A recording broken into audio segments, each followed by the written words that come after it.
لله وكفى وسلام على عباده الذين اصطفى أما بعد فأعوذ بالله من الشيطان الرجيم بسم الله الرحمن الرحيم إن رحمتي وسعت كل شيء سبحان ربك رب العزة عما يصفون وسلام على المرسلين والحمد لله رب العالمين اللهم صل على سيدنا محمد وعلى آل سيدنا محمد وبارك وسلم اللهم صل على سيدنا محمد وعلى آل سيدنا محمد وبارك وسلم اللهم صل على سيدنا محمد وعلى آل سيدنا محمد وبارك وسلم. بڑی عزت احترام کے لائق بزرگ اور عزیز ساتھیو، حدیث میں آتا ہے اللہ رب العزت کے رحمت کے 100 حصے ہیں. ان 100 حصوں میں سے اللہ نے مخلوق کو ایک حصہ عطا فرمایا. 99 رحمت کے حصے اللہ نے اپنے پاس رکھے. ایک حصہ مخلوق میں ڈالا تو جتنی یہ مخلوقات میں محبتیں ہیں اللہ کے رحمت کے 100 حصوں میں سے ایک حصہ ہے. تو ایک حصہ مخلوق کو ملا تو آپس میں اس رحمت کے ناطے لوگ ایک دوسرے پر جان دینے کے لیے تیار ہوتے ہیں، مر مٹتے ہیں. تو اللہ رب العزت نے اپنے پاس 99 رحمت کے حصے رکھے ہیں. پھر آپ اس سے اندازہ کر سکتے ہیں اللہ اپنی مخلوق سے کتنی محبت کرتے ہیں. اس لیے فرما ان رحمتی وسعت کل شیء، میری رحمت ہر چیز کو گھیرے ہوئے ہے. دنیا کے ہر ذرے کو اللہ کی رحمت کا حصہ ملا ہے. کوئی اس دنیا میں اللہ کی رحمت سے ایسا نہیں کہ محروم ہے. تھوڑی دیر کے لیے اللہ اپنے رحمت کا معاملہ ختم کر دینا، دنیا میں کوئی بھی جینے کے قابل نہیں رہتا. اللہ ایک جگہ فرماتے ہیں ہم اگر انسانوں کو ان کے گناہوں پہ پکڑنے پہ آئے تو دنیا میں کوئی جی نہیں سکتا. تو اللہ کی رحمت کا معاملہ بڑا عجیب ہے. ایک حصہ مخلوق کو دیا، 99 اپنے پاس رکھا. ہمارے یہاں مشہور ہے، ماں کی محبت کے قصے بہت مشہور ہے. ہم سب جانتے ہیں ماں کی محبت کیا ہوتی ہے. غور کیجئے، اب سے لے کر اور دنیا بننے کے بعد سے قیامت تک جتنی مائیں آئے گی ان سب ماؤں میں جو اللہ نے محبت رکھی ہے اسی 100 حصوں میں کا ایک حصہ ہے. ماں کو اولاد سے کتنی محبت ہوتی ہے بعض لوگ سمجھتے ہیں، بعض لوگ سمجھتے نہیں ہیں. بڑی عجیب محبت ہوتی ہے. عورت کی صفت یہ ہوتی ہے بناؤ سنگار کی بہت عادت ہوتی ہے عورت کی. اس لیے مرد کو مال کی فکر ہوتی ہے، عورت کو جمال کی فکر ہوتی ہے. اس لیے ہمارے حضرت کہتے ہیں مردوں کو خیالات نماز میں آتے ہیں تو دنیا کے کاروبار کے خیالات آتے ہیں، عورتوں کو نماز میں جو خیالات آتے ہیں بناؤ سنگار کے آتے ہیں. اس لیے کہ ان کی فکر ہی ہوتی ہے بناؤ سنگار کی کہ میں اچھی لگوں. ایک عورت جوان ہوتی ہے تو بناؤ سنگار کی بہت فکر ہوتی ہے، بہت اپنے آپ کو سنوارنے کی فکر ہوتی ہے. وہی نوجوان لڑکی جب اللہ اس کو اولاد دے دیتے ہیں تو اپنے آپ کو بھول جاتی ہے. اللہ نے عجیب محبت رکھی ہوتی ہے جذبہ ماں میں. اب جب بھی وہ جب بازار میں جائے نا تو جن چیزوں پہ بھی نظر ڈالتے تو اپنے لیے نہیں ڈالتی، سب سے پہلے اپنے بچوں کے تئیں سوچتی ہے کہ میرے بچے کے لیے کیا چیز ہونا ہے. اس کی زندگی کا سسٹم ہی بدل جاتا ہے، ترتیب بھی بدل جاتی ہے. اب کھاتی بھی ہے تو پہلے نہیں کھاتی، پہلے بچے کو کھلاتی ہے، بعد میں ماں کھاتی ہے. پیتی ہے تو بچے کو پلاتی ہے، بعد میں پیتی ہے. سوتی ہے تو بچے کو سلاتی ہے بعد میں. مرد میں ایسا جذبہ نہیں ہوتا. بچہ رو رہا تھا رات میں باپ آرام کی نیند سو رہا ہوتا ہے، لیکن کوئی ماں ایسی نہیں ہو سکتی کہ بچہ رو رہا ہے اور ماں کو نیند لگ جائے. عجیب چیز ہوتی ہے. بچہ کبھی کچھ ایسی ویسی حرکت بھی کر دے تو بعض وقت باپ غصے میں آ جاتا ہے، ناراض ہو جاتا ہے. ماں کو ناراضگی نہیں ہوتی، بلکہ دنیا والے جہاں برے لوگوں سے نفرت کرتے ہیں، شرابی ہے، کبابی ہے، برا انسان ہے، تو ساری دنیا اس کو برا بھلا کہتی ہے، لیکن وہی شرابی بچہ اپنی ماں کو پیارا لگتا ہے۔ ہم نے دیکھا ہے کہ عام گھروں میں رواج یہ ہوتا ہے، شادی کے بعد بچہ پہلے ہی سے بگڑا ہو یا شادی کے بعد بگڑ جائے، ذرا ماں سے دور ہو جائے نا، تو ماں اپنے بچے کی جو محبت کم ہو جاتی ہے، اپنے ماں باپ سے لگاؤ کم ہو جاتا ہے، اور بعض وقت ماں باپ کے ساتھ بے ادبی والا معاملہ بھی ہوتا ہے نا، تو ماں کہتی ہے کہ میرا بچہ ایسا نہیں تھا، بہو آ کے ایسا ہو گیا، تو غلطی کی نسبت بھی کرتی ہے تو بچے کی طرف نہیں کرتی، بہو کی طرف کرتی۔ چھوٹا بچہ ہوتا ہے، اگر کوئی کہے کہ فلاں بچہ بہت خراب ہے، یا کوئی اپنے ہی بچے کو کوئی خراب کہے، تو ماں دیکھتی ہے کہ میرا بچہ خراب ہو رہا ہے، تو براہ راست بچے کی طرف نسبت نہیں کرتی، کہتی ہے کہ گلی کے بچوں میں پڑ کے ایسے ہو گیا۔ ایک عجیب، یہ ایسے ہی نہیں کرتی، وہ ایسے ہی تکلف نہیں کرتی، وہ بنا کے بات نہیں کر رہی۔ ماں کی محبت کا وہ تقاضا ہوتا ہے، کبھی غلطی کو اپنے بچے کی طرف نسبت نہیں کرتی، غلطی کی براہ راست، اتنی محبت ہوتی ہے۔ اس لیے اس کی زندگی کی ترتیب ہی، اس کے سارے رشتے، اس کے سارے محبتیں اور سارے نفرتیں بچے کے سلسلے سے ہو جاتی ہے۔ مثلا بچے کو اگر کوئی ڈانٹے بھی نہ، کوئی اپنا بھی، اندر سے ماں اس آدمی سے دور ہونا شروع ہو جاتی ہے، فطری طور پہ اس سے لگاؤ ختم ہو جاتا ہے۔ اپنا سگا بھائی ہے، بچے کو بہنجے کو ڈانٹتا ہے تو ماں کے اندر سے وہ محبت جو بھائی سے لگا ہوتا ہے وہ کم ہونا شروع ہو جاتا ہے۔ کوئی اجنبی بندہ ہوتا ہے، اپنے بچے سے پیار کرتا ہے، اس کو لگاؤ شروع ہو جاتا ہے، عورت بچے سے عجیب محبت ہوتی ہے۔ بچہ گندگی میں لت پت ہے، رات کا حصہ ہے، بچہ رو رہا ہے، تو کبھی ماں کو کراہت نہیں ہوتی، اس سے ہی گندے بچے کو گندگی میں لت پت ہے اٹھاتی ہے اس کو، اور پھر اس کو پاک و صاف کرتی ہے، سینے سے لگاتی ہے، چومتی ہے۔ باپ ایسا نہیں ہوتا، اپنا بچہ ہے گندگی میں ہے تو کراہت ہوتی ہے، کہ اللہ نے رکھی ہے۔ پھر ماؤں کی محبت نہیں، آگے جانوروں میں بھی ماؤں کی محبت ہے۔ جنگلوں میں جا کے دیکھو، درندے رہتے ہیں، پھر بھی وہاں جانور پل رہے ہیں تو ماں کی ممتا کی وجہ سے پلتے ہیں۔ چھوٹا بچہ ہے، وہاں درندے ہوتے ہیں جن کی غذائی ہوتی ہے چیر پھاڑ کے کھانا، اور کام ان کا نہیں ہوتا، لیکن ایسے جگہ، ایسی درندگی کی جگہ جہاں اچھے اچھے جانور اپنی حفاظت نہیں کر سکتے، وہاں مائیں اپنے بچوں کو پالتی ہے، تو اس کا سبب یہ ہے کہ ماؤں کے دلوں میں اللہ نے وہ ممتا جو رکھی ہے، محبت، اس کی وجہ سے اپنی جان پہ بھی کبھی آنچ آ جائے نا، وہ بچوں کو پالتی ہے، اپنی جان دیتی ہے، ورنہ جنگل میں بھی کوئی جانور پلتے نہیں تھے،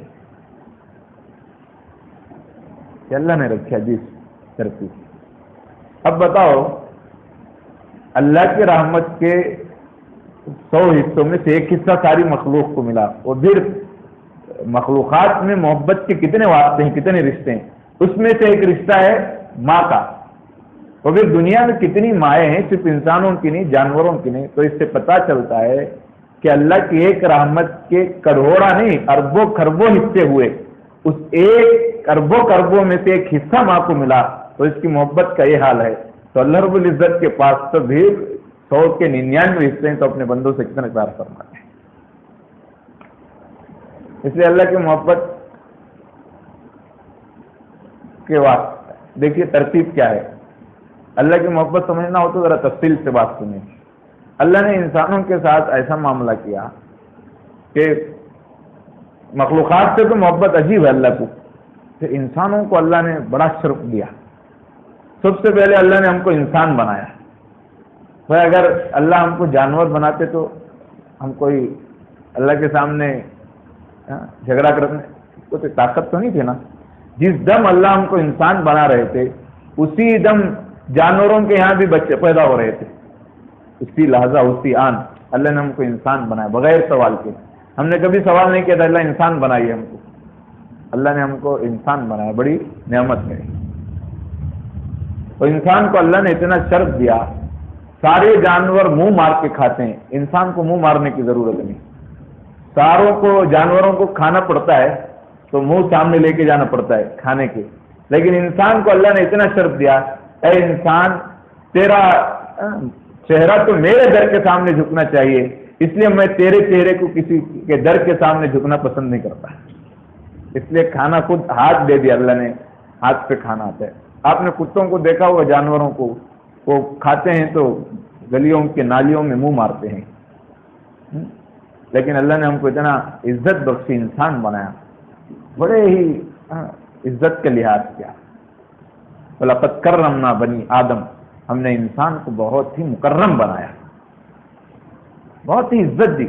اللہ خود فرماتا، اللہ عزت نہ دیتے نا تو پھر انسان طاقت کے اعتبار سے، اپنی صلاحیت کے اعتبار سے چھوٹے چھوٹے جانوروں کا تقابل نہیں کر سکتا۔ انسان کی اگر طاقت دیکھی جائے تو ایک چھری کی طاقت کا مقابلہ نہیں کر سکتا۔ جسامت کے اعتبار سے دیکھا جائے تو انسان کیسے کیسے جانور ہیں جس کو دیکھ کے ہیبت طاری ہو جاتی ہے انسان پہ۔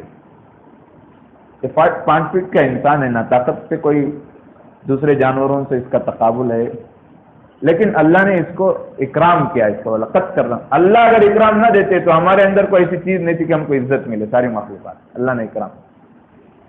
اور پھر انسان بنانے کے بعد صورت بھی بہت خوبصورت دی، کتنا خوبصورت بنایا۔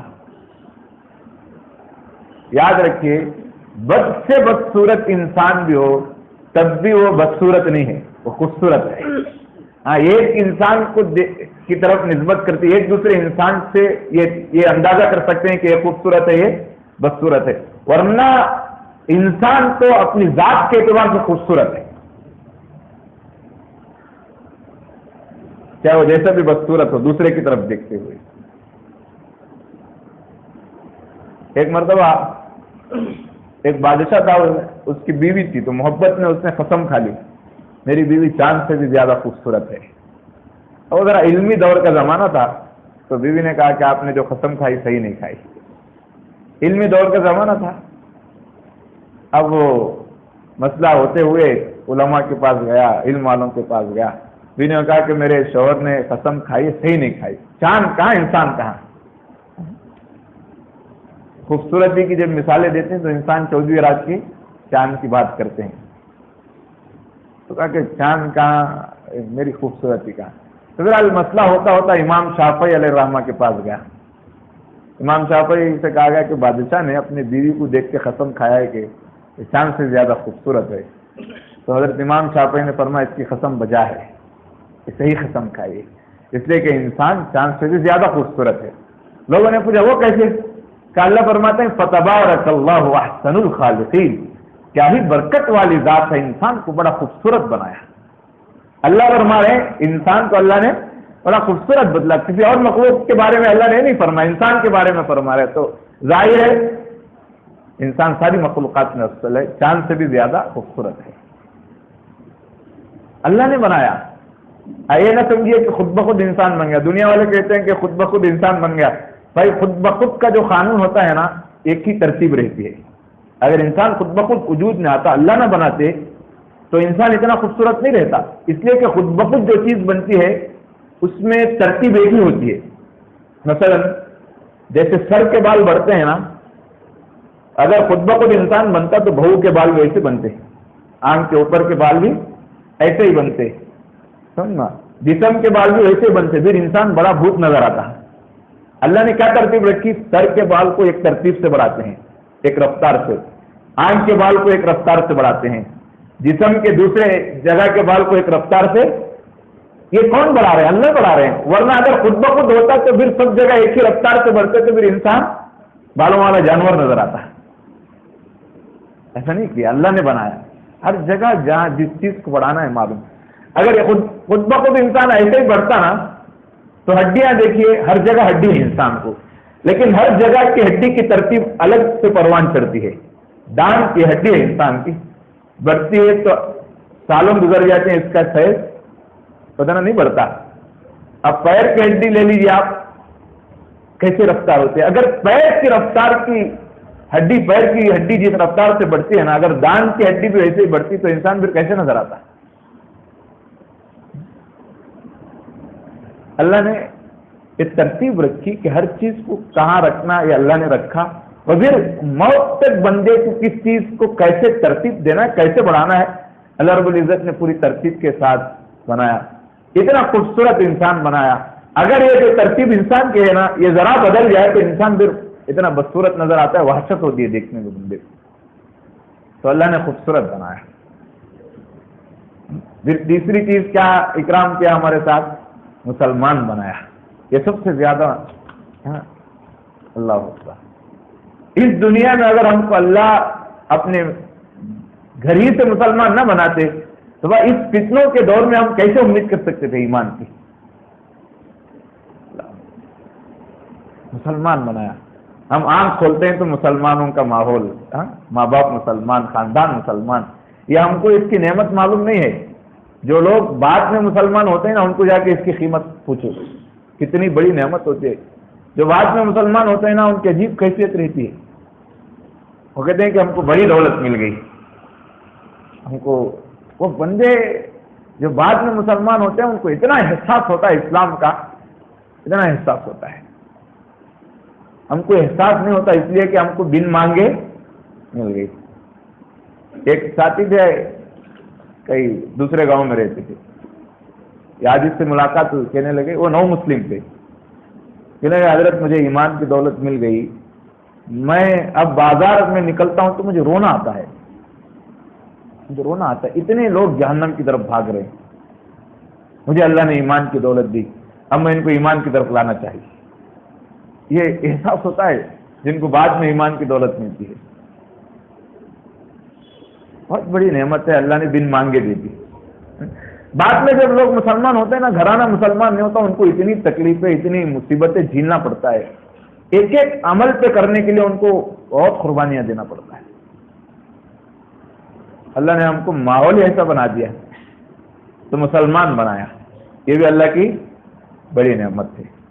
اس لیے اللہ چاہتے ہیں کہ بندے کے ساتھ اللہ نے اتنے احسانات والے معاملے کیے، تو اللہ چاہتے ہیں میں نے اتنا بندے کو بہت اہتمام سے بنایا ہے اور پھر مسلمان بنایا ہے، تو اللہ چاہتے ہیں کہ بندہ جہنم کے حوالے نہ ہو، اس لیے اللہ نے سسٹم ایسے بنا دیے، بندہ دوڑ دوڑ کے گناہ کرتا ہے، اللہ بہانے بہانوں سے گناہوں کو معاف کر دیتے ہیں۔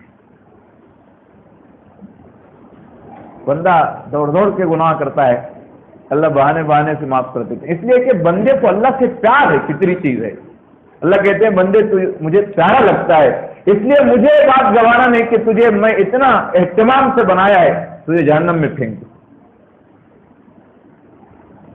بہانے بنا دیے۔ چھوٹے چھوٹے اعمال، آج لوگ دنیا میں بعض لوگ تو ہے سستی اور کاہلی کی وجہ سے اللہ کی طرف متوجہ نہیں ہوتی، بعض لوگ اللہ کو پہچانتے نہیں، اللہ بولتے ہی وحشت طاری ہو جاتی ہے بندوں، اس کے اللہ کی طرف نہیں آتے۔ بھائی اللہ اتنے بندوں کے قریب ہیں، اس دنیا میں اگر کسی سے محبت کرنا ہو تو اللہ ہی سے کرنا چاہیے، اس لیے کہ اللہ سے زیادہ انسان سے محبت کرنے والا اس دنیا میں کوئی نہیں۔ ہم نے سمجھا نہیں اللہ کو، ہم ایک آڑ بنا لیے، اللہ بولے تو بہت ہی بڑی چیز ہے۔ اللہ کو سمجھنا چاہیے، اللہ جہاں بہت زیادہ پکڑنے والے ہیں، طاقت والے ہیں، سزا دیتے ہیں، عذاب دیتے ہیں، اس سے کئی زیادہ بندے کو اللہ بہت پیار فرماتے ہیں۔ بندہ بس ذرا توجہ فرمائے نا، اللہ بندے کو اپنا لیتے ہیں۔ لوگ ڈرتے ہیں، اللہ کو منانا بولے تو بہت مشکل ہے، اللہ سے زیادہ منانا کسی کو آسان نہیں ہے، اللہ کو منانا سب سے زیادہ آسان چیز ہے۔ انسانوں کو منانا مشکل ہے، انسان منتے بھی ہیں تو ٹوٹ جلدی جاتے ہیں، اللہ کہتے ہیں جلدی من جاتے ہیں، ٹوٹنے نہیں دیتے، ایک بار آ جائے نا ٹوٹنے نہیں دیتے، اتنے پیار والے اللہ ہیں۔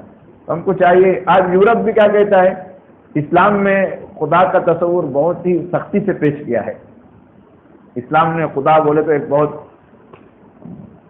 سخت، ایک بہت ہی غصے والے خدا کو پیش کیا ہے۔ یورپ کہتا ہے ایسا نہیں ہے، بلکہ اسلام نے سب سے زیادہ اللہ کو پیار والا بتلایا ہے۔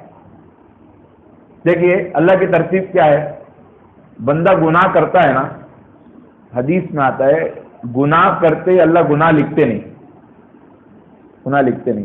یہ دو فرشتے جو ہے نا، ایک دائیں جانب والا فرشتہ نیکی لکھتا ہے، بائیں جانب والا برائی لکھتا ہے. تو گناہ کرنے کے بعد بائیں جو گناہ لکھنے والا فرشتہ رہتا ہے نا، وہ دائیں والے سے پوچھتا ہے کیا میں گناہ لکھ لوں گا؟ تو بولتا ہے ذرا انتظار کر، ہو سکتا ہے توبہ کر لے یا کوئی نیکی کر لے. کئی گھنٹے گناہ کرنے کے بعد بھی گناہ لکھنے والا فرشتہ گناہ نہیں لکھتا. اب بتاؤ، اللہ اگر بندے سے پیار نہیں کرتے تو گناہ کرتے ہی لکھنا چاہیے تھا؟ نہیں، فرشتوں کو حکم ہوا کہ گناہ کرتے ہی مت لکھو. اس کی حکمت کیا؟ مشائخ نے لکھا ہو سکتا ہے شہوات غالب آ کے، نفس غالب آ کے بندہ گناہ کر لیا، غلط کر لیا، یا غصے میں آ کے کسی کو تکلیف دے دی، وقتی طور پہ اپنے آپ کو سنبھال نہیں سکا، گناہوں میں پڑ گیا. اب اللہ اس کو مہلت دیتے ہیں، ذرا وقت چلنے کے بعد انسان کو ہوش آتا ہے، غصہ چلے جائے نا، پھر انسان کو معلوم ہوتا ہو میں نے غلط کر دیا. تو اللہ نے بندے کو موقع دیا کہ جب ہوش ٹھکانے پہ آ جائے، جب انسان نارمل ہو جائے، تو جو فکر ہوتی ہے کہ میں نے صحیح نہیں کیا، تو یہ ندامت سے اللہ گناہ معاف کر دیتے ہیں. زبان سے کہنا ضروری نہیں، حدیث میں آتا ہے نظم و توبہ، بندے نے افسوس کر لیا، ندامت کر لی میں نے صحیح نہیں کیا، معاف کر دیا اللہ. اگر فوراً گناہ نہ لکھتے نا، دنیا میں بھی کوئی پاک نہیں رہتا انبیاء کے علاوہ. فوراً کوئی گناہ لکھنے کا اللہ سسٹم کرتے نا، پھر کوئی منہ دکھانے کے قابل نہیں ہوتا. بڑے سے بڑے لوگ بھی اللہ بڑے کریم ہیں، گناہ کرنے کے بعد مہلت دیتے ہیں. چلو بندہ گناہ کیا، توبہ بھی نہیں کیا، نیکی کا کام کر لیا، تو نیکی کی وجہ سے بھی گناہ معاف ہو جاتے ہیں. اب چلو بندے نے گناہ کیا، نیکی کچھ نہیں کیا، ندامت بھی نہیں ہوئی بندے کو، اتنا غافل بندہ ہے کہ اسے احساس تک نہیں ہوا میں نے گناہ کیا، تو اللہ نے کیا سسٹم کیا؟ حدیث میں آتا ہے اللہ نے مخلوقات کو انسان کی دعا کے لیے ذمے میں لگایا ہے. وَيَسْتَغْفِرُونَ لِمَنْ فِي الْأَرْضِ، ساری مخلوقات، سمندر میں رہنے والی مچھلیاں، ہواؤں میں اڑنے والے پرندے، چرند پرند، دلوں میں رہنے والی چونٹیاں، انسان کے لیے استغفار کرتے رہتے ہیں. کتنے کریم ہے. بندے نے گناہ کیا، ندامت نہیں ہوئی، ہوش نہیں آیا، اللہ کہتے بندے چل تجھے ہوش تو نہیں آیا لیکن میں تجھے بہت چاہتا ہوں، اس لیے مخلوقات کو ذمے میں لگا دیتے ہیں. حدیث میں آتے فرشتے ایمان والوں کے لیے دعا کرتے ہیں. اولیاء کی دعا تو دعا ہے، فرشتے دعا کرے تو اللہ ضرور قبول کرتے ہیں. قرآن مخلوق اللہ کے سامنے انسانوں کے لیے دعا کرے. اب بتاؤ اللہ نے انسان کو کتنی عزت دی، جو ہمیشہ اللہ کی یاد میں، جو لوگ اللہ کی عبادت میں لگے رہتے ہیں، ایسی مخلوقات کو ڈیوٹی میں لگا دیا میرے بندے کے لیے دعا کرو، اس لیے کہ بندے تو مجھے پیارا لگتا ہے، میں تجھ سے محبت کرتا ہوں. اللہ محبت نہ کرتے تو اتنا سب کام کیوں کرتے بھائی؟ اس لیے بھائی اس دنیا میں اللہ کو منانا بڑا آسان ہے، اللہ کو منانا بڑا آسان ہے. اب دیکھیے اللہ نے عجیب بہانے بنا دیے. حدیث میں آتا ہے کہ گناہ کو مٹانا کتنا آسان ہے، گناہ کو مٹانا کتنا آسان ہے. چھوٹے چھوٹے اعمال سے اللہ گناہوں کو معاف کر دیتے ہیں. صحابہ اکرام رضی اللہ عنہ مجمعین بیٹھے تھے، حضرت ابو ہریرہ کی روایت ہے، حضور نے پوچھا میں کیا تمہیں ایک ایسی بات بتلاؤں جس سے درجات بلند ہو جائے، گناہ مٹ جائے؟ صحابہ نے پوچھا ضرور بتائیے. حضور پاک صلی اللہ علیہ وسلم نے فرمایا دیکھو جو بندہ جس کے قدم مسجد کی طرف زیادہ چلتے ہیں، یعنی جس کا گھر دور ہے، دور گھر سے مسجد کی طرف آتا ہے، زیادہ قدم چل کے مسجد کی طرف آنے کی وجہ سے اللہ بندوں کی گناہوں کی مغفرت کر دیتے ہیں اور درجات بلند کرتے ہیں. بھائی کیا بندہ گھر دور تھا، مسجد کی طرف زیادہ قدم ڈال کے آیا تو اللہ کو پیار آتا ہے، میرے بندے کا مسجد سے گھر دور ہے، چلنے میں مشقت ہو رہی ہے، اس کی وجہ سے پچھلے گناہوں کی مغفرت ہو جاتی ہے. صحابہ نے پوچھا، حضور نے فرمایا اور ایک بات بتاؤں جس سے بندے کے درجات بلند ہو جائے، گناہ معاف ہو جائے؟ صحابہ نے پوچھا ضرور بتائیے. حضور نے فرمایا کہ دیکھو جو بندہ مسجد کو آئے، نماز کی انتظار میں بیٹھے، تو انتظار صلاۃ کی وجہ سے اللہ بندوں کے گناہوں کی مغفرت کر دیتے ہیں. اس لیے کہ بندے تو مجھے پیارا لگتا ہے. بہانے بنا دیے. اصل میں اصل میں یہ نہیں تھی کہ کوئی بڑا عمل ہے، یہ کوئی عمل ہی نہیں ہے، بہانہ بنا دیا اللہ نے کہ بہانے سے بندے کی مغفرت فرما دی۔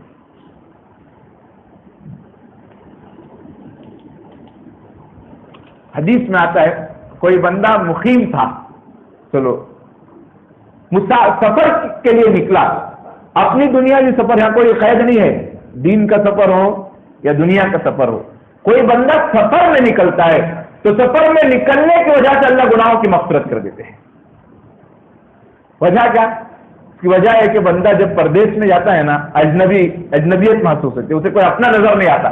جب کوئی اپنا نظر نہیں آتا تو جب اس کے دل میں خیال آتا ہے اللہ میرا کوئی اپنا یہاں نہیں ہے، تو اللہ دیکھتے ہیں کہ بندہ اپنے آپ کو اکیلا محسوس کر رہا ہے، تو اللہ کہتے ہیں بندے اکیلا پن کیوں محسوس کر رہا، میں تو تیرا ہوں۔ وہاں بندہ اٹھا کے ذرا دل سمجھنا غم کا دل لے کے ہاتھ اٹھائے نا، اداس دل کے ساتھ، اللہ سفر کی دعاؤں کو رد نہیں کرتے۔ جہاں بھی بندے کو تھوڑا غم محسوس ہوا نا، اللہ وہاں ہوتے ہیں، کیونکہ سفر میں بندہ اجنبی ہوتا ہے، اکیلا پن محسوس کرتا ہے، تو اللہ بندے کے قریب ہو جاتے ہیں۔ دنیا کا حال کیا ہے؟ دنیا والے جب عزتیں ہو، مال دولت و اسباب ہو تو بہت جے جے بولتے ہیں، جب اسباب ختم ہوتے ہیں نا، اپنے ساتھ نہیں دیتے، اپنے ساتھ نہیں دیتے۔ اللہ کا معاملہ عجیب ہے، جب بندے کے پاس اسباب کچھ نہیں ہوتے، اپنے آپ کو اکیلا محسوس کرتا ہے، تو اللہ بندے کے قریب ہو جاتا ہے، اللہ بندے کے قریب ہو جاتے ہیں۔ عجیب معاملہ ہے۔ دیکھیے دنیا والے اسباب ہوتے ہیں تو بندے کی بہت جے بولتے ہیں، بہت قریب رہتے ہیں، بہت تعریفیں کرتے ہیں۔ ذرا کچھ مال و اسباب میں کم ہو جائے نا، سلام کرنا پسند نہیں کرتے بندے۔ اللہ کا معاملہ ویسا نہیں ہے، بندہ جب بھی دل میں اپنے کو ذرا کچھ تنگ سمجھے، اسباب نہ ہو، ذرا مایوس ہو جائے، مایوس دکھی دلوں کے پاس اللہ ہوتے ہیں۔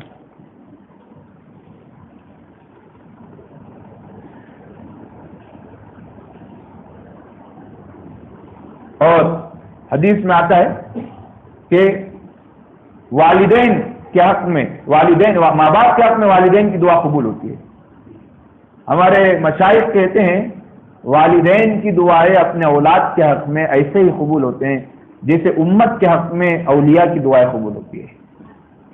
لوگ کوئی ولی آئے تو بہت دعا کرتے ہیں، ہمارے لیے دعا کرو، ہمارے لیے دعا۔ ارے بھائی تمہارے سمجھنا جو ولی کا مقام جو رکھتی ہے نا امت کے حق میں دعاؤں کا، وہ تمہارے گھر میں موجود ہے۔ ماں باپ کی دعا اولیاء کا مقام رکھتی ہے اپنے اولاد کے حق میں، ان کے منہ سے نکلی ہوئی دعا اپنے اولاد کے لیے اللہ رد نہیں کرتے، اس لیے ہمیشہ دعائیں لینا چاہیے۔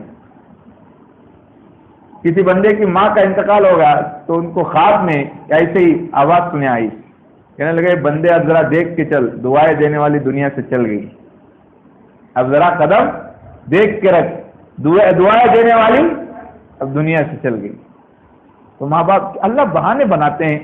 ماں کا ایک عجیب رشتہ ہے، اپنے مقاصد میں رشتے ہوتے ہیں، لیکن اللہ رب العزت بندے کو چونکہ پیار فرماتے ہیں، ماں اپنے بچے کے لیے دعا کرتی ہے تو اللہ رد نہیں کرتی۔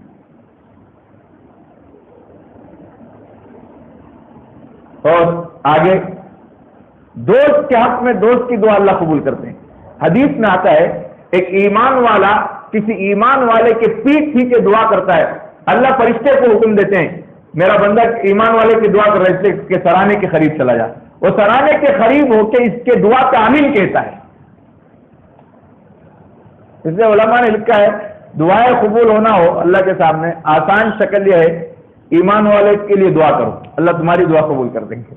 اللہ کو پیار آتا ہے بندہ میرے بندے کے لیے دعا کر رہا ہے، حالانکہ میری بندوں کی ضرورت پوری کرنا میرے ذمہ ہے، میرا کام ہے، میرے بندے ہیں، میرا بندہ میرے بندوں کے لیے دعا کر رہا ہے تو چلو میں اس کی پہلی ضرورت پوری کرتا ہوں۔ اللہ کتنا پیار فرماتے ہیں بندے کے، ایک ایمان والے کے لیے دعا کرتا ہے تو فرشتے کو سراہنے پہ کھڑا کر دیتے ہیں، وہ آمین کہتا ہے بندے کی دعا پہ۔ اور بیمار لوگ بیماریوں سے ڈرتے ہیں نا بھائی، مصیبتوں سے ایک تو ہے بندے کو فطری طور پہ تکلیف ہوتی ہے، مصیبتوں سے ڈرنا نہیں چاہیے، بیماریوں سے ڈرنا نہیں چاہیے۔ یاد رکھیے بیماری آتی ہے تو انسان کو گناہوں سے پاک کر دیتی ہے۔ ام سعید صحابیہ ہیں، ان کو بخار آ گیا، حضور پاک صلی اللہ علیہ وسلم ان کے پاس گئے تو بخار کو ملامت کرنے لگی، ہلاکت ہو، بربادی ہو، برا ہو بخار کا. تو حضور نے فرمایا کہ بخار کو کیوں برا بھلا کہتی ہے؟ بخار انسان کے گناہوں کو ایسا پاک کر دیتی ہے جیسے آگ، جیسے بھٹی لوہے کو زنگ سے پاک کر دیتی ہے. بخار آئی بندے کو، بندہ بستر پہ پڑ گیا، گناہ معاف. حدیث میں آتا ہے بندے کو بخار آئی، بیمار ہوا، بستر پہ پڑا تھا، اور بستر سے اٹھا تعریف کرتے ہوئے ایسے اٹھتا ہے جیسے ماں نے ابھی اپنے پیٹ سے بچے کو جنا. بھائی گناہوں کا معاف ہونا کوئی معمولی چیز نہیں ہے، لیکن اللہ بندوں کو بخار دے دیتے ہیں، بندہ صبر کر لیتا ہے تو گناہوں کو معاف کر دیتے ہیں. اب یہ جو اس وقت وبا پھیلی ہوئی نا، حدیث میں آتا ہے کوئی اس وبا میں مرتا ہے تو شہادت کا مقام ہے. یہ وبا ہے، وبائی امراض میں جو مرتا ہے نا اس کو شہید کا مقام ملتا ہے. اس لیے اگر کوئی اس وبائی مرض میں دنیا سے چل گئے تو افسوس کرنے کی ضرورت نہیں، شہادت کا مقام مل گیا. اور شہادت کا مقام بڑا اونچا ہے، بڑا اونچا ہے. انبیاء اور صحابہ ایسی موت کو مانگتے تھے، تو بن مانگے اگر مل رہے تو پھر بندے کو کیوں افسوس کرنا چاہیے. حدیث میں آتا ہے بندہ بیمار ہوا، کروٹ بدلتا ہے، ایک نماز بندہ کروٹ بدلتا ہے تو کروٹ بدلنے کی وجہ سے رکوع اور سجدوں کا ثواب ملتا ہے. بندے کو بخار آ گئی اور کیا پریشانی ہو گئی، جسم میں تکلیف ہو گئی، اب کروٹیں بدل رہا ہے، نیند نہیں آ رہی، پوری رات کروٹیں بدل رہا ہے تو سمجھے پوری رات نماز پڑھنے کا ثواب ہے.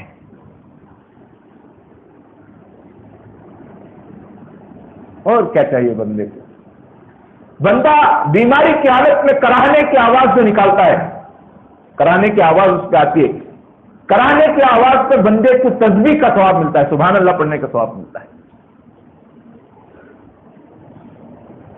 اتنی بڑی چیز ہے. اور حدیث میں بیمار کے پاس جاؤ تو دعا کراؤ، اس لیے کہ اس کی دعا قبول ہوتی ہے. مطلب ہے کہ بندہ جب بھی ذرا پریشانی میں محسوس ہونا، سمجھو اللہ قریب ہو گئے اس کی. جب بھی مایوسی چھائے نا تو ادھر ادھر پریشان ہوئے بغیر اللہ کے سامنے ہاتھ اٹھانا شروع کر دو. یہ مایوسی اس بات کی علامت ہے بندے سے اللہ قریب ہے. ہم چاہتے ہیں کہ کبھی دنیا میں مایوسی نہ آئے، کبھی غم نہ آئے، کبھی ایسے موقع نہ آئے کہ دل ٹوٹ جائے. بھائی ٹوٹے دلوں کے پاس اللہ ہوتے ہیں، ہمیشہ یاد رکھیے. جب بندہ ٹوٹ جاتا ہے نا ایک عاجزی محسوس ہوتی ہے، جب عاجزی بندے میں آ جاتی ہے نا اللہ بندے کے قریب ہو جاتے ہیں.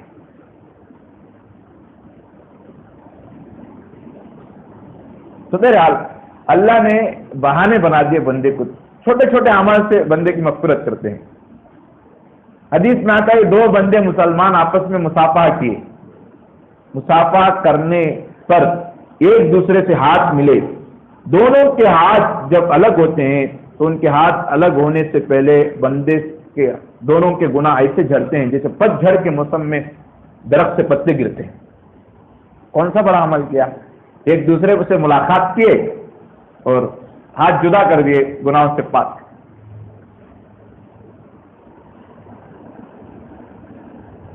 میرے حال کل قیامت کے دن ایک بندہ اللہ کے پاس پیش کیا جائے گا. اللہ پوچھیں گے بندے کیا عمل ہے تیرے پاس؟ اللہ میرے پاس عمل کچھ نہیں، ایک عمل تھا. کیا عمل؟ میں تجارت کرتا تھا تو مال دیتا، تو مالداروں کو جب مال دیتا تو ان سے بھی پیسہ لیتے ہوئے مہلت دیتا تھا. مہلت دیتا تھا. جو آدمی پیسے والا ہوتا، خوشحال ہوتا، وسعتوں والا ہوتا، اسے پیسے دیتا تو وقت پہ نہیں مانگتا، ذرا وقت بھی ٹال جائے تو مہلت دیتا تھا. یعنی قرض دے کے یا مال دے کے کیا کرنا؟ لیتے وقت مہلت والا معاملہ کرنا. اور جو کوئی تنگست ہوتا اسے معاف کر دیتا، جو تنگست ہوتا اسے معاف کر دیتا. حدیث میں آتا ہے اللہ اس بندے کی مغفرت کر دیں گے. کوئی عمل نہیں تھا، صرف ایک عمل تھا کہ اپنے بندوں کے ساتھ مہلت والا معاملہ کرتا تھا، اللہ قد غفر اللہ، اس کی مغفرت کر دی گئی. اس سے بڑے اور رحم کے معاملے کیا ہونا چاہیے بندے کو؟ آگے انسان چلو دنیا سے چل گیا، حدیث میں آتا ہے ایک تو اللہ رب العزت انبیاء کو شفاعت کا حق دیں گے، انبیاء شفاعت کریں گے، اولیاء شفاعت کریں گے، اور ہر حافظ قرآن 10 بندوں کی شفاعت کرے گا، اور علماء نے لکھا ہے ہر باعمل عالم دین 400 آدمیوں کی شفاعت کرے گا۔ اب سب شفاعت ہو گئے، اب کوئی شفاعت کرنے والے نہیں ہیں، سب جنت میں چلے گئے، جو جہنم کے فیصلے ہو گئے ان کے جہنم کے فیصلے ہو گئے۔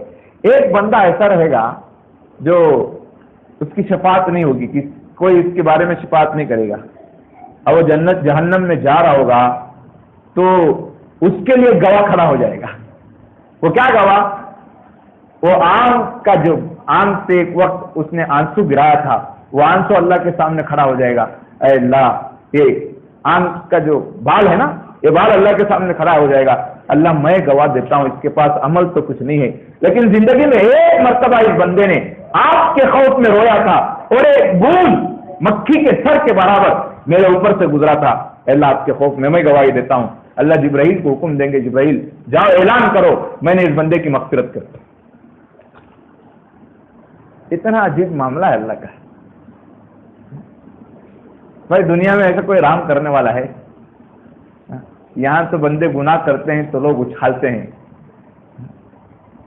وقت آتا ہے تو پورا بدلہ لیتے ہیں، لیکن اللہ حشر کے میدان میں پوری قوت کے ساتھ ظاہر ہوں گے، انسان بے بس ہوگا، لیکن وہاں ایسے کمزور انسان کو جب وقت آتا ہے تو ایک آنکھ کے بال کی شفاعت کو قبول کر رہے۔ اللہ یہ نہیں کہیں گے تو نے دنیا میں بہت مستی کی، سستی کی، میرے ساتھ تو نے بغاوت والا معاملہ کیا، ایسا نہیں کریں گے، بلکہ چونکہ اللہ کو بندے سے پیار ہے تو بہانہ بنا کے معاف کر دیتے۔ اللہ ہی کھڑا کیے نا، وہ بال کو زبان کون دیے؟ اللہ ہی دی۔ چلو پورے جہنم میں چلے جائیں گے، اب جنتی جنت میں چلے جائیں گے، جہنم میں چلے جائیں گے، اب کون شفاعت کرنے والا نہیں ہوگا، کچھ نہیں ہوگا، جہنم میں لوگ جل جل کے کوئلے کے مانند ہو جائیں گے، تو اللہ کو پھر اپنی رحمت جوش میں آئے گی، اپنی رحمت جوش میں آئے گی، تو اللہ حدیث میں آتا ہے 3 لپٹے جہنم میں ڈالیں گے، اٹھائیں گے۔ لفظ کہتے ہیں یہ جو 2 ہاتھ ہیں نا، 2 ہاتھ اٹھا کے ہم کوئی چیز لیتے ہیں، اب اللہ کے لفظ کیسے ہوں گے؟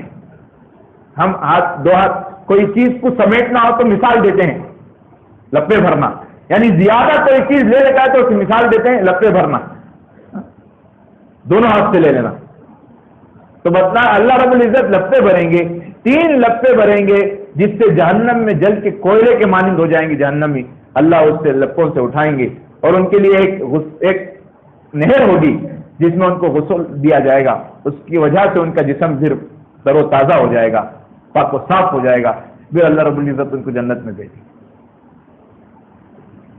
امام غزالی لکھتے ہیں، یہ واقعہ لکھتے، یا اللہ میرے پاس تو کوئی عمل نہیں ہے، میرے پاس تو کوئی عمل نہیں ہے، بس امید ہے ان لپوں میں ہم کو بھی شامل فرما لے۔ اتنے بڑے امام کہتے تو ہم جیسے گنہگاروں کا کیا حال ہے؟ حضرت نے لکھا ہے۔ بہرحال اللہ رب العزت بہت کریم ہے، بہت رحمت والے ہیں، اس کی رحمت کا کوئی اندازہ نہیں ہے۔ ایک دو واقعات سن لیجیے، اللہ کی رحمت کتنی عجیب ہے۔ ایک ہمارے حضرت نے ایک واقعہ لکھا ہے کہ ذوالنون مصری بہت بڑے بزرگ ہیں، ایک مرتبہ جا رہے تھے ندی کے کنارے، تو ایک بچھو دوڑ رہا، ندی کی طرف دوڑ رہا، تو حضرت دیکھنے میں لگ گئے کہ وقت بھی ان کے پاس فارغ تھا اور بچھو پانی کی طرف جا رہا ہے، اور بچھو پانی میں تیر نہیں سکتا، کہ پانی کی طرف کہاں جا رہا ہے؟ حضرت غور سے دیکھنے لگے تو پانی کے قریب کنارے پہ گیا ندی کے، تو ایک جو تانبے تھا نا وہ پانی کے اوپر آیا، وہ آ کے اپنی پیٹھ اوپر کر دی، اوپر کرتے یہ بچھو اس کے پیٹھ کے اوپر بڑھ گیا، سواری بن گئی ہے۔ اب اس کو اس سے کیا کیا، ندی کے اس کنارے کی طرف لے کے جلدی جلدی گیا، تو حضرت اور غور سے دیکھنے لگے ہوتا کیا دیکھیں گے۔ اب گیا تو یہ اس کنارے کے پاس جا کے اس کو اپنے پیٹھ سے اتار دیا، یہ جلدی جلدی جا رہا ہے، تو حضرت دیکھے کہ جس طرف یہ جا رہا ہے درخت کے نیچے ایک آدمی سویا ہوا ہے، تو حضرت نے سمجھا ضرور یہ بچھو ڈس دے گا، تو حضرت نے ڈنڈا اٹھا لیا، میں بھی اس کو ماروں گا ورنہ انسان کو ڈس دے گا۔ وہ جا کے دیکھا تو قریب کیا ہوا، وہ بجائے شرابی کو ڈسنے کے وہ انسان کے قریب ایک ناک اس کو ڈسنے کے لیے پھن کھولا ہوا ہے، بڑا ناک، بڑا زہریلا سانپ. تو اس بچھو نے اس سے پنگا لیا، اور بچھو کا زہر بڑا خراب ہوتا ہے، اس سے پنگا لے کے اس کو ایسا ڈسا یہ تڑپڑے کھا کے مر گیا، سانپ مر گیا. تو حضرت کو بڑا تعجب ہوا. حضرت نے سمجھا کہ بچھو نے انسان کو مارنے کی نیت سے نہیں گیا، بلکہ اس نے تو انسان کی جان بچائی. حضرت کو بڑا عجیب لگا. حضرت نے سمجھا یہ کوئی ولی ہے، یہ بندہ درخت کے نیچے سونے والا کوئی ولی ہے، اللہ نے اس کی حفاظت کی، کوئی بڑا انسان ہے، اللہ کا نیک بندہ ہے. تو حضرت نے ارادہ کیا کہ چلو میں بھی اس سے دعائیں کراؤں، اتنا بڑا نیک انسان ہے. ہاں، زہریلے جانور سے اللہ نے اس کی حفاظت کرائی. تو گئے تو خرید کیا دیکھتے ہیں ولی نہیں ہے، وہ شرابی ہے، شراب پی کے مست نشے میں چور سویا ہوا ہے. حضرت کو بڑا غم ہوا، اس کو اٹھایا، جگہ کہنے لگے ارے وہ نادان تو اللہ کی نافرمانی، شراب پی کے یہاں نشے میں پڑا ہوا ہے، اللہ کی نافرمانی کر رہا ہے. تیرے رب نے تیرے ساتھ کتنا اچھا معاملہ کیا، کتنا خیر کا معاملہ کیا، ایک اپنے نے زہریلے جانور سے تیری جان کی حفاظت فرمائی. تو اس کی آنکھوں سے آنسو آ گئے. کہیں گے اللہ آپ اتنے کریم، میں روزانہ شراب پی کے آپ کی نافرمانی کرتا رہا، لیکن آپ اتنے کریم کہ آپ نے میرے ساتھ ایسی حفاظت کا معاملہ کیا. وہی بیٹھے بیٹھے اس نے اللہ سے دعا کر کے توبہ کی زندگی بدل دی. بھائی اتنے کریم اللہ رب العزت ہیں. ہم کو بھی زندگی میں کتنے مرتبہ اللہ ایسا بچاتے ہم کو معلوم نہیں ہوتا. ہم موت کے قریب چلے جاتے ہیں، اللہ بچاتے ہیں، مصیبتوں میں گرنے کے قریب ہوتے ہیں، اللہ بچاتے ہیں. ورنہ اگر صحیح طور پہ اللہ ہمارے اعمال پہ پکڑنے پہ آئے نا، ہم ایک وقت کے روزی کے قابل نہیں تھے. ہم کتنی نافرمانیاں کرتے ہیں، لیکن کریم رب کی مہربانی ہے، اللہ ہم پہ کرم فرماتے ہیں. اللہ بڑے مہربان ہیں. ایسے رب کے وحشت کھانا، دور بھاگنا یہ اچھی چیز نہیں. اگر کسی کا قرب حاصل کرنا ہو تو اللہ سے کرو، اللہ سے قرب کرو. اللہ بہت پیار دینے والے ہیں، اللہ کی ذات سے بہت بندہ قریب ہو سکتا ہے. اور ایک واقعہ کتابوں میں لکھا ہے، عربی حکایت ہے. ایک بادشاہ تھا، اس نے اعلان کیا، اس نے اپنے وزیر کو کہا کہ وزیر صاحب میری ایک لڑکی ہے، میں جو ہے اس کا نکاح ایک نیک انسان سے کرانا چاہتا ہوں. نیک ہو، زاہد ہو، تقوی والا ہو، متقی انسان ہو، ایسے آدمی سے میں اس کا نکاح کرانا چاہتا ہوں. اچھی بات ہے. وزیر صاحب نے کہا اچھی بات، ہم انتظام کرتے ہیں. بادشاہ نے کہا کہ دیکھو گاؤں میں ڈھونڈو کون نیک انسان ہے.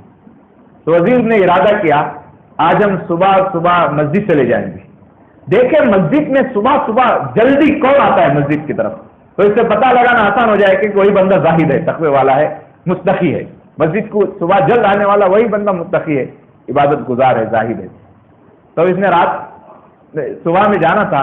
اسی وقت کیا ہوا، جس مسجد کی طرف جامعہ مسجد اس شہر کی تھی، اس مسجد میں رات میں ایک چور آ گیا، مسجد میں چوری کرنے کے لیے آ گیا. اب چوری کی نیت سے آیا تو پر چوری کی نیت سے، لیکن مسجد کے جو خادم تھے نا، انہوں نے رات کو دیکھا کہ کوئی بندہ نہیں ہے تو مسجد کو بند کر دیا، تالا لگا دیا باہر. اب چور اندر ہی پھنس گیا. ارے کرتا کیا، اندر پھنس گیا. اب انتظار، مسجد کے کھلنے کے انتظار میں رات میں انتظار کر رہا ہے کہ مسجد کھل جائے تو میں نکل جاؤں. اب صبح جیسے مسجد کھلی نا، وزیر صاحب آ گئے. کیا صبح صبح مسجد میں کون آتے، مسجد رات میں وہی کھڑے ہوئے تھے بہت پہلے سے. مسجد کھلتے اندر گئے تو دیکھا کہ ایک بندہ کھڑا ہوا ہے، مسجد میں پہلے سے حاضر ہو گئے. وزیر صاحب دل ہی دل میں کہنے لگے چلو ہمارا مقصود مل گیا. ہم نے جو بندہ جیسے دیکھنا چاہتا نا کہ عابد بندہ جو مسجد میں پہلے آنے والا، وہ یہ بندہ پہلے ہی سے مسجد میں ہے، چلو ہمارا مقصود مل گیا. چور نے دیکھا کہ ہمارے گاؤں کے وزیر صاحب ہیں تو اور ڈر لگا اس کو. اب اس نے باہر جانے کی ہمت نہ کی، وہی کر کے رکعت باندھ دیا. اب نماز پڑھ رہا ہے، وزیر صاحب شوق سے دیکھ رہے ہیں کتنا بڑا عابد بندہ ہے، نماز پڑھ رہا ہے. یہ چور صاحب وزیر کے ڈر سے نماز پڑھ رہے ہیں. 2 رکعت پڑھ کے پھر دیکھا تو وزیر صاحب پھر کھڑے ہیں، یہ رکعت باندھ دیا. وزیر صاحب وہی کھڑے ہیں، نمازوں پہ نمازیں پڑھ رہا ہے.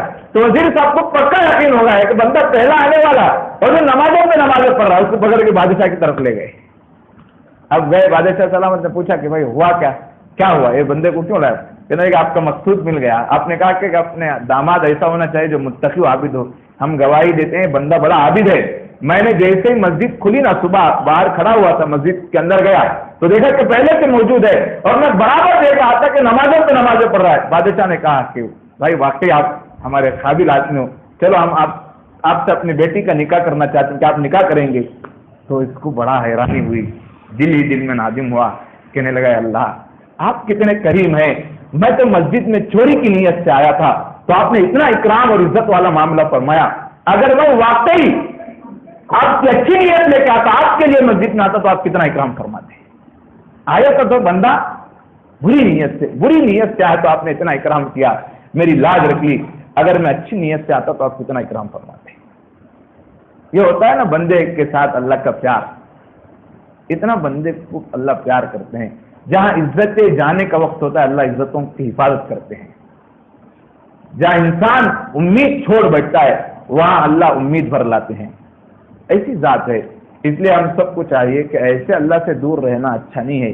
یہ حالات جو اس وقت دنیا میں ہیں یہ ایک طریقے سے اگر دیکھے تو مصیبت کے دن ہیں، لیکن ایک طریقے سے دیکھے تو گویا اللہ کی طرف اللہ بندوں کو اپنے طرف کھینچنا چاہتے ہیں۔ بندہ غافل بندہ اللہ سے دور بھاگ رہا ہے، جتنا آپ چاہے اللہ سے دور بھاگ لو، ترقی کر لو، اللہ کے قرب کے بغیر دنیا میں نجات نہیں ہے۔ انسان چاہے جتنا اوپر کو چلا جائے اور جتنے اپنے تعلقات بنا لے، بڑے سے بڑے تعلقات بنا لے، تب بھی سہارا اللہ ہی کی ذات ہے۔ این جب وقت آتا ہے تو کوئی ساتھ نہیں دیتا اس دنیا میں، اگر سہارے بنانا ہو تو اللہ کا سہارا بناؤ۔ اس لیے اللہ حالات لاتے ہیں، میرے بندوں میری طرف پلٹو۔ یہ غصے کے رنگ میں پیار ہے، غصے کے رنگ میں پیار ہوتا ہے، حالات لاتے ہیں اپنی طرف کھینچنے کے لیے تاکہ بندہ میرے سے دور نہ ہو جائے۔ اللہ نہیں چاہتے کہ بندہ میرے سے دور ہو کے مصیبت دنیا میں بھی مصیبت مول لے اور آخرت میں جہنم کے حوالے ہو جائے۔ نادان معلوم نہیں ہے، دنیا کی آگ سے ڈرتا ہے، جہنم کی آگ سے نہیں ڈرتا۔ یہاں ہم کو کوئی ایندھن لکڑیوں کا جمع کر کے کسی اپنے کو آگ میں ڈال دے تو سخت سے سخت دل انسان برداشت نہیں کر سکے گا، پیار آ جائے گا، اس کا دل نرم ہو جائے گا، کسی کو آگ میں جلتا ہوا دیکھ نہیں سکتا، بچانے کی کوشش کرے گا۔ پوری دنیا جہنم کی طرف بھاگ رہی ہو تو اتنے کریم رب کیسے برداشت کریں گے؟ اس لیے بندوں پہ حالات لاتے ہیں۔ ہم سب کو چاہیے کہ اپنے اللہ سے جتنا جلد ہو سکے دوڑ کے اپنے اللہ سے تعلق بنائے اور اللہ سے وحشت نہ کھائے۔ یہ یاد رکھیے، اللہ کی طرف پلٹ کے آ جانا، دل ٹوٹتے رہتے ہیں، ٹوٹنے سے مت ڈریے، اللہ ٹوٹنے سے بندے کو توڑتے نہیں، ٹوٹنے سے مت ڈریے۔ اللہ اتنے کریم ہے کہ ایک بار آ کے توبہ کر لیا پھر توبہ ٹوٹ گئی تو راستہ نہیں، ایسا نہیں ہے۔ 100 بار اللہ سے توبہ کرو، 100 بار گناہ کرو، اللہ 100 بار جوڑیں گے۔ 100 بار توبہ کرو، توڑو، پھر توبہ کرو، اللہ جوڑیں گے۔ علماء نے لکھا ہے، مشائخ نے، جیسے ٹوٹے ہوئے دھاگے کے بندہ کپڑا بوننے والا کیا کرتا ہے، ٹوٹے ہوئے تار پہ بہت نگاہ رکھتا ہے پھر ٹوٹ نہ جائے۔ اللہ کوئی بندہ ٹوٹ کے پھر اللہ کی طرف آتا ہے تو اس پہ بہت گہری نگاہ رکھتے ہیں کہ کوئی بندہ پھر ٹوٹ نہ جائے۔ ایسا معاملہ ہے اللہ کے۔ موسیٰ علیہ السلام نے اللہ سے پوچھا، ہے اللہ کوئی زاہد بندہ، عابد بندہ آپ کو پکارتا ہے تو آپ کیا کہتے ہیں؟ کوئی نیک بندہ آپ کو پکارتا ہے تو آپ کیا کہتے ہیں؟ کہا کہ لبیک کہتا ہوں، بندے حاضر ہوں۔ اچھی بات۔ موسیٰ علیہ السلام نے پوچھا، یا اللہ آپ کو ظاہر دنیا سے جو کنارہ کشی اختیار کر لیا، دل میں بس آپ سے تعلق بنا لیا اور دنیا کی دل میں اس کی کوئی عزت نہیں، ایسا ظاہر بندہ آپ کو پکارتا ہے، بڑا مقام والا بندہ ہوتا ہے، آپ کو ایسا بندہ پکارتا ہے تو آپ کیا کہتے ہیں؟ اللہ نے کہا بندے موسیٰ میں ایسے بندہ پکارتا ہے تو لبیک کہتا ہوں۔ پھر پوچھا، یا اللہ چلو اگر کوئی گنہگار بندہ آپ کو پکارتا ہے تو آپ کیا کہتے ہیں؟ تو اللہ نے فرمایا موسیٰ جب کوئی گنہگار بندہ پکارتا ہے تو میں کہتا ہوں لبیک لبیک لبیک، 3 مرتبہ بندے کو پکار لبیک کہتا ہوں۔ اور پھر وجہ بھی بتلائی، یا اللہ یہ گنہگار پکارتا ہے تو 3 مرتبہ لبیک، یہ نیک ظاہر بندہ پکارتا ہے تو 1 مرتبہ کیوں؟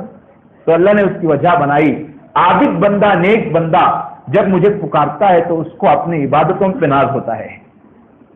کوئی ظاہر بندہ مجھے پکار رہا ہے تو اس کو اپنے اعمال پہ بھروسہ ہوتا ہے، لیکن کوئی گنہگار مجھے پکار رہا ہے تو اس کے پاس عمل کچھ نہیں ہوتا، لیکن وہ میری رحمت سے امید لے کے پکارتا ہے، اس لیے میں اپنی رحمت کا اس کے جواب دیتا ہوں، 3 مرتبہ لبیک کہتا ہوں۔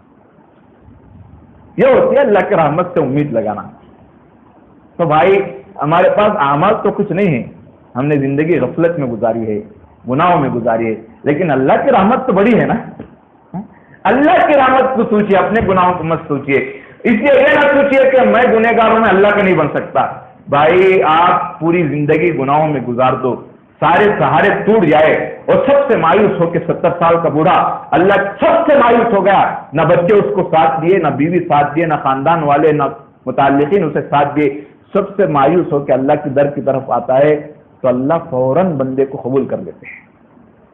یہ نہیں کہتے کہ تو نے 70 سال سے میری نافرمانی کی، تو نے اپنے جوانی میں میرے ساتھ بغاوت کی، بلکہ اللہ تو دیکھتے ہیں بندہ میری رحمت سے امید لگا کے آیا ہے، میری رحمت سے امید لگا کے۔ اس لیے ہم سب کو چاہیے کہ ایسے اللہ سے اپنا تعلق بنائے اور پہلے مرحلے میں اپنے اللہ سے پہلے گناہوں کی معافی کرے، اور اللہ کے پاس کوئی اصول نے اٹھا کے 2 آنکھوں کے آنسو بہا دو، اللہ معاف کر دے، اور اللہ سے اپنا تعلق بنائیے۔ یہ نہیں کہ بندہ تعلق بناتے نیک بن جائے گا، ٹوٹتا رہے گا، لیکن جوڑنے والی ذات تو ہے نا۔ ایسے کوئی اصول نے ایک بات ٹوٹ جائے تو جوڑ نہیں سکتا، جوڑنے والی ذات ہے، اس لیے اپنے سننے سے نا امید نہ ہو جاؤ، گھبرا مت جاؤ، جوڑنے والی بڑی ذات ہے۔ اس لیے دعا کرے اللہ رب العزت ہم سب کو اللہ اپنے رحمت میں شامل فرمائے، اپنے رحمت میں ہم سب کو گھیرے رکھے، اور ہماری سب سے بڑی ضرورت ہے کہ اللہ ہم سب کو اپنا بنا لے۔ وآخر دعوانا ان الحمد للہ رب العالمین۔